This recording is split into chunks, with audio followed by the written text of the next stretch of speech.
Don't embarrass us at the gate, Margaret. Sit in the back where you belong. My father snatched the boarding pass out of my hand and tore it in half before tossing the pieces onto the food court floor of Pearson.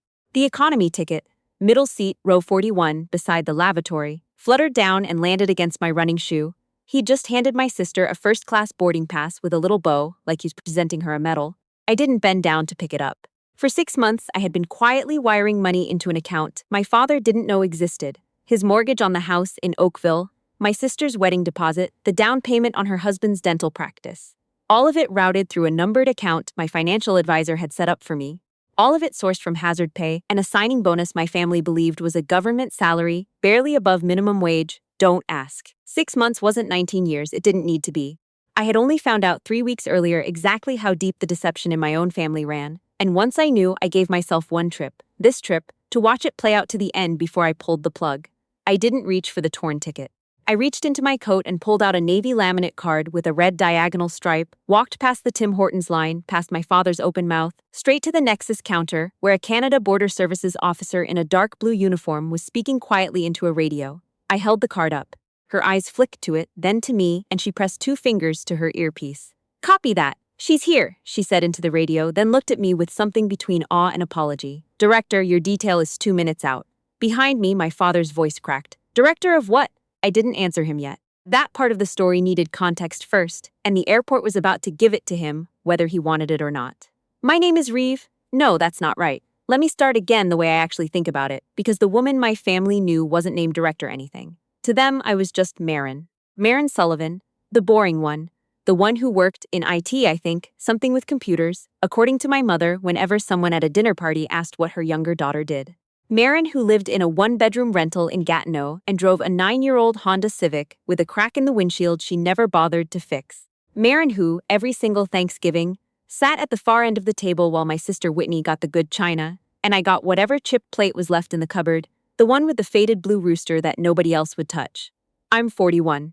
I've spent the last 14 years working for the Canadian Security Intelligence Service, CSIS, most recently as a director within the Cyber Threat Division, which is a sentence I was contractually and personally forbidden from saying out loud to anyone, including my own family, for most of that career. That part isn't a twist I'm building toward for drama. That part is just true, and it's the hinge the whole rest of this turns on, so I want to get it out of the way early instead of making you wait for it like a magic trick. What I didn't know, what I only found out 3 weeks before that scene at Pearson, was that my mother had been lying about something far simpler and far uglier than national security clearances. She'd been lying about the money. Let me back up properly. My parents live in Oakville, in a house that looks like it costs more than it does, because for the last 11 years, I've been the one quietly making sure the mortgage gets paid. I didn't plan to become my family's invisible bank. It started small. My dad's contracting business went under in a recession, my mother panicked about losing the house, and I had savings from a deployment-adjacent posting that I genuinely didn't need at the time. I told them it was a line of credit my father had arranged himself. I let them believe that. It felt, at 29, like the responsible thing to do. Protect my mother from humiliation, let my father keep some dignity, never make a big deal of it. Then, it became Whitney's wedding. Then it became the dental practice for her husband Garrett, a man who has never once in 8 years asked me a single question about my life that wasn't, "Can you pass the gravy?" Then it became private school for their kids. Each time I told myself, just this once, then I stop. Each time, I didn't stop, because stopping felt like abandoning people who I still, somewhere stubborn and stupid in my chest, wanted to love me back. What I didn't know, until 3 weeks before Pearson, was that my mother knew exactly where the money was coming from. Not suspected. Knew. My aunt let it slip at a baby shower, drunk on Prosecco, not malicious, just careless, that my mother had bragged to her years ago about Marin's little secret fund, laughing about how convenient it was that I was too socially awkward to ever ask for credit. My mother had known the entire time. She had simply decided it was funnier, and more useful, to keep humiliating me publicly while cashing my checks privately. That's the detail that changed things, not the money I could live with giving. It was learning that every single dry turkey dinner, every chipped rooster plate, every must be nice having such a simple job, no stress comment delivered with a little smile across the table, had been performed by someone who knew exactly what I was doing for them and chose cruelty anyway. Because cruelty cost her nothing and she'd learned I'd never call her on it. So I gave myself one more trip. The family trip to Cancun, all expenses on me, though only my father knew that much, and even he believed it was coming out of an inheritance from a great uncle who died 2 years earlier. a story my mother had invented, and I had simply never corrected. One more trip to see exactly how far they'd go in public, with witnesses, before I closed the account for good. I should tell you what the dinner was like, 3 days before the airport, because it matters for understanding what I let myself absorb before I stopped absorbing anything. My mother had set the table with the gold-rimmed china that comes out twice a year. 14 people, Garrett's parents, his business partner and wife, my niece and nephew, my sister glowing in a way that made it clear she'd just gotten a Botox appointment as an early Christmas gift from someone, probably me, though nobody would say that part out loud. I had no wine glass.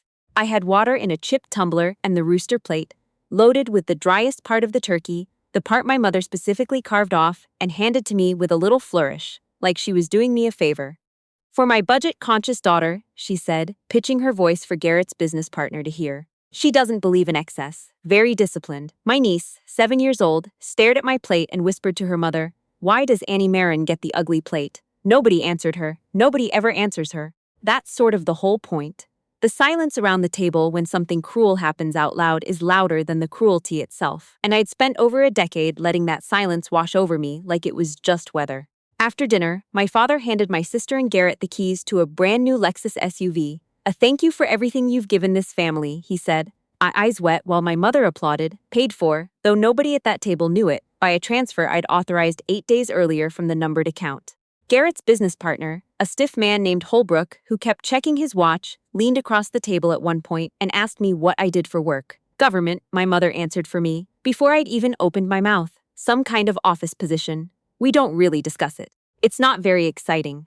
She patted my hand like she was consoling me for an illness. Holbrook nodded politely and didn't look at me again for the rest of the night.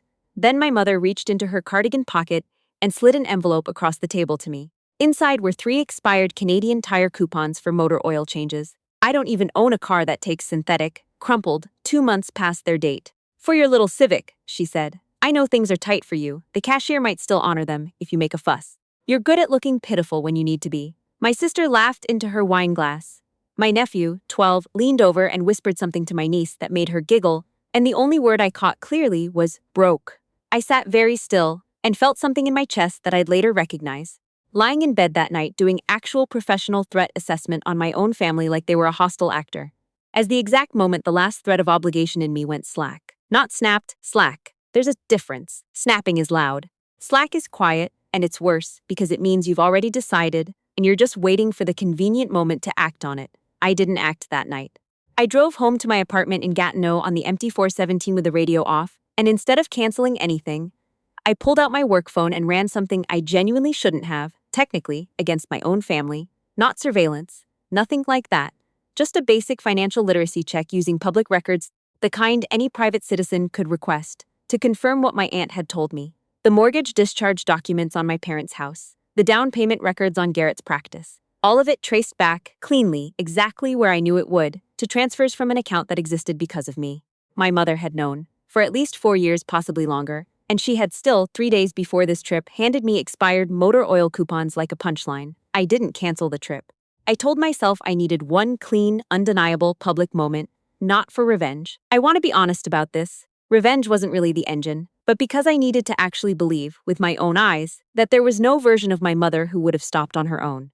I needed proof for myself before I could let go without spending the rest of my life wondering if I'd given up on her too early.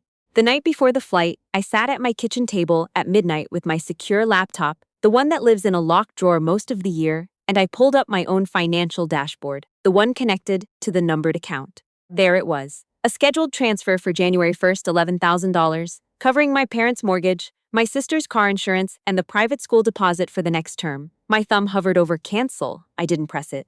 Not yet. I wanted my mother to say something unforgivable in public first, with witnesses, with no possibility of pretending later that I'd misunderstood. I needed the airport. We flew out of Pearson on a Tuesday morning in December. My father had booked everyone first class except me, using a card that, again, I was the one quietly keeping current. My mother had texted me the full Cancun itinerary 2 weeks earlier, an oceanfront suite for Whitney and Garrett at $490 a night, a junior suite for my parents at $380, and for me, a hostel 11 kilometers from the resort that cost $59 a night and didn't have air conditioning. "Budget rooms, book up fast, sweetie. I got you in early," she'd written with a little smiley emoji, as if she were doing me a kindness. "And Marin," she added in the group chat the night before. You're handling the luggage at the airport. All 6 bags. Don't sit down until everything's checked. Your knees aren't what they used to be. My father has never had a knee problem in his life. He plays beer league hockey on Tuesdays. I didn't respond to the chat. I packed one carry-on, put the Navy card with the red stripe in the inside pocket of my coat where it had lived, mostly unused outside of work for 14 years, and I drove myself to the airport instead of taking the ride my parents offered because I didn't want to spend the morning crammed in the back of an SUV, listening to my mother police what brand of coffee I was allowed to drink in front of her. I met them at the Air Canada check-in counter. 6 bags, all hard-shell to me, all mine to carry, while my father stood beside the cart scrolling his phone and my sister adjusted her sunglasses on top of her head like a crown. My mother, in a cream wool coat that cost more than most people's monthly rent, watched me heave the last bag onto the scale and said, loudly enough for the family behind us in line to hear clearly, honestly, you'd think with how much you complain about money, you'd be in better shape from all the manual labor. A woman behind us with a toddler on her hip actually flinched. At the gate, that's where it happened. The boarding pass, torn in half, on the floor by my shoe. My mother had pulled my father aside earlier and orchestrated the seat swap, I'd learn later, specifically so that my actual assigned seat, which I had quietly upgraded myself with my own card the week before, exactly anticipating this, would go to Whitney instead. And I'd be bumped to a middle seat my mother selected specifically because it was beside the lavatory. Sit in the back where you belong, my father said, holding up the new pass, the one stripping me of the seat I'd paid for myself. He didn't know that detail. He just knew his wife had told him to make the swap and not ask why. I looked down at the torn paper by my shoe. Something in my spine straightened that had been bent for over a decade. I reached into my coat instead and pulled out the Navy card with the red stripe and walked toward the only uniformed officer I could see, a CBSA agent stationed near the Nexus counter handling a minor disturbance with an unrelated passenger. I held the card up. Her eyes went wide, the way trained people's eyes go wide when they recognize a credential that outranks anything they expected to see at a domestic departure gate on a Tuesday morning. She said something quiet into her radio, and within 90 seconds, 4 plainclothes officers and 1 uniformed RCMP constable were moving through the terminal toward our gate with the unhurried, terrifying efficiency of people who do this for a living and have never once needed to run. My father's voice cracked. Director of what? I turned around. My mother had gone the color of the cream coat she was wearing. My detail is here, I said. We have a 20-minute window before my flight leaves from a different terminal. I need someone to confirm the manifest. I wasn't performing for them anymore. I was just doing my job, the one that had been invisible to them for 14 years, finally visible, in the worst possible context, in front of a gate full of strangers with their phones already coming up. One of the officers, a senior constable named Okafor, stepped forward with the particular crisp posture of someone who'd briefed me on threat assessments before. Director Sullivan, good to see you again. We've got the secure vehicle staged at the curb. Your flight's been moved to the executive terminal per protocol. My mother made a sound I'd never heard her make before, a kind of strangled, disbelieving laugh, the sound of someone watching their entire understanding of reality fold in on itself in real time. Director, Marin, what is he talking about? Did you steal someone's ID? Is this some kind of joke? I held her gaze for a long moment. I didn't raise my voice. I'd learned, over 14 years of rooms with much higher stakes than a departure gate, that volume is for people who don't actually have power. It's not a joke, I said. I'm a director with CSIS. I have been for 6 years. Before that, I worked in a unit I still can't fully describe to you. And before that, I was on the analyst track straight out of Carleton, which you'll remember because you told everyone at my graduation that I'd probably end up doing data entry somewhere boring. Whitney's mouth had fallen open. Garrett had his phone out, recording, the way people do now instinctively before they've even processed what they're filming. You let us think. My mother started.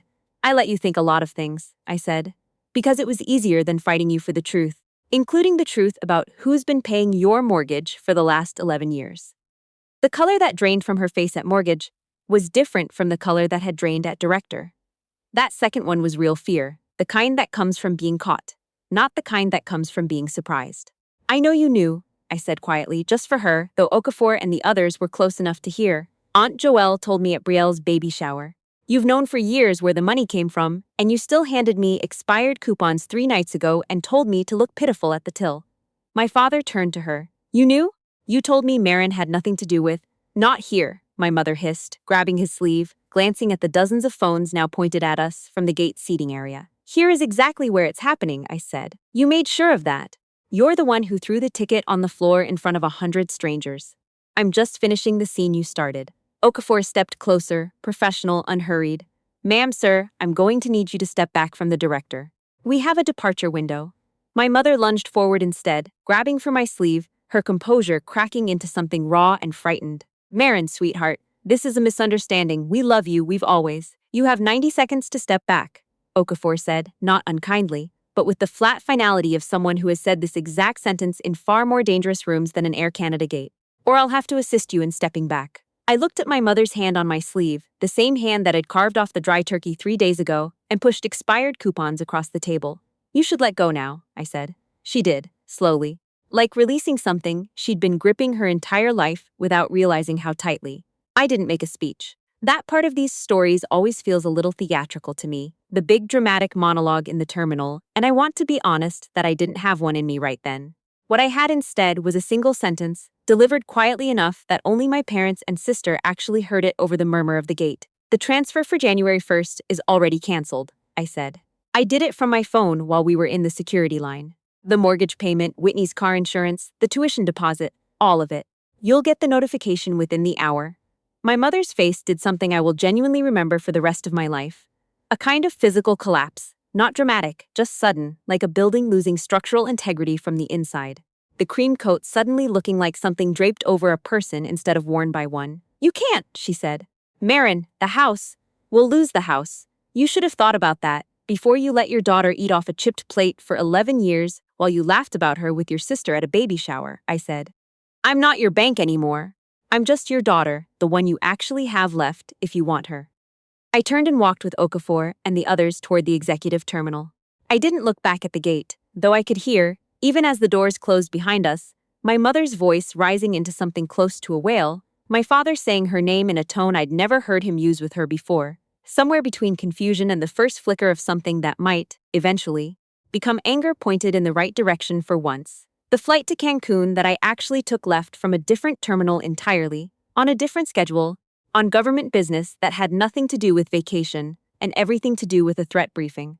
I'd been quietly coordinating with counterparts for 2 weeks. The family trip had simply overlapped with an existing op, which is the only reason I'd agreed to come at all. I sat in a quiet cabin with a coffee I didn't have to justify to anyone, and I opened my phone for the first time in 40 minutes. 41 texts. My mother, my father, my sister, an aunt I hadn't spoken to in 3 years suddenly very invested in family loyalty. Whitney's message was the one that actually made me close my eyes for a second. How could you embarrass mom like that in front of everyone? Do you have any idea how this looks? Not a single word about the 11 years. Not a single word about the plate. I blocked her. Then my mother. Then my father, though I left a single message unsent in his draft folder for 2 days before I finally deleted it too. Something about how I hoped he'd ask himself, eventually, why he'd never once questioned where the money came from and whether that not asking had been its own kind of choice. By that evening, the video from the gate, Garrett's recording, of all things, uploaded by some stranger who'd filmed it from 3 rows back and posted it with the caption, Canadian woman's family humiliates her at airport, then this happens, had over 2 million views. People in the comments were doing exactly what I'd expect Canadians to do with a story like this. Not screaming, not raging, just a steady, devastating tide of polite, merciless judgment.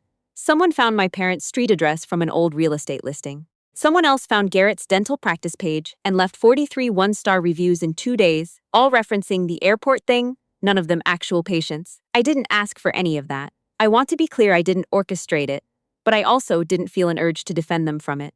My mother texted from a number I hadn't blocked yet, Whitney's old phone. It turned out 3 days later. Please. Your father's knees actually are bad now. The stress put him in the hospital with his blood pressure. We need to talk. I'll do anything. I didn't answer that one for 2 days. When I finally did, it was 4 words. Sell the Lexus first. She didn't sell the Lexus. Whitney did, 2 weeks later quietly to cover the gap left by a tuition deposit that no longer existed. I found out from Aunt Joelle, who'd apparently decided, after the baby shower confession came roaring back to bite everyone, that honesty was suddenly her new personality. The mortgage went into a 6-month grace period through the bank, which my parents qualified for because, ironically, my father's credit was still decent. He just never had to use it for anything that mattered. I went back to work. That's the part nobody puts in these stories, the unglamorous after.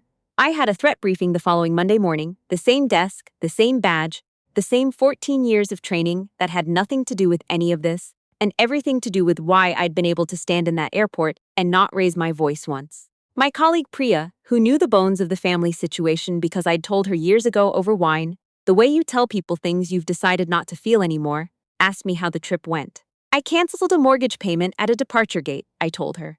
Otherwise, fine. She laughed, then stopped laughing when she realized I wasn't joking, then asked if I wanted to grab dinner that weekend. No occasion, just dinner. The kind of casual offered warmth I'd somehow forgotten I was allowed to receive without it costing me anything. I said yes. My father called me eventually on his own number, on a Sunday in late January, not to ask for money. He asked, in a voice that sounded older than I remembered, whether I'd let him visit sometime, just the two of us, no agenda. I told him I'd think about it. I'm still thinking about it, honestly, 3 months later, and I've decided that's allowed too, that not every door has to slam shut forever, and not every door has to swing back open right away either. Some of them just stay ajar for a while, and you get to decide, on your own schedule, whether you walk back through. My mother hasn't called. She sent 2 more texts, both about money, neither acknowledging the rooster plate or the coupons or the 11 years. I think some people only ever learn the lesson that cost them something, and even then, they learn the wrong half of it. Not that cruelty was wrong, just that it stopped being profitable. I kept the Navy card in my coat pocket the way I always had, except now, when I touch it, it doesn't feel like a secret weapon I'm saving for the worst moment of someone else's life. It just feels like proof that the version of myself my family invented, small, broke, pitiful, easy to ignore, was never actually the truth. It was just the version I let them believe, because believing it kept the peace, and I finally stopped being willing to pay that particular price for quiet.